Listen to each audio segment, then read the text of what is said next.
Hey guys, I'm Rita. In this episode, I will show you how you can create and send customer statement from Xero accounting software.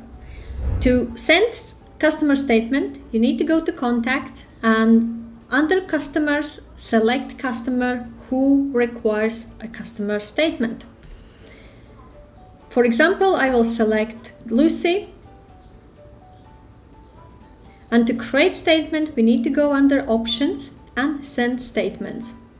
We have two options of statement: either activity in a particular time period or time frame.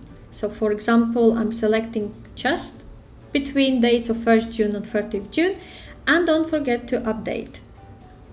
This would provide all activity in this current month to this customer.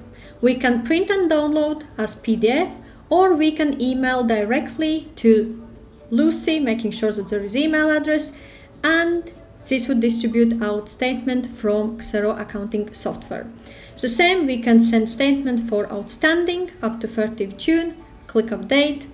There is no actually outstanding balances, but if customer requires confirmation, email, send an email, and this would distribute out. So when we going to mailbox, there is statement of activity in between 1st and 30th of June, and there is another statement with outstanding balance confirming that there is nothing outstanding. So this is a way how you can create a statement, customer statement on Xero accounting software. If you have any questions or require any further advice, feel free to reach out to me.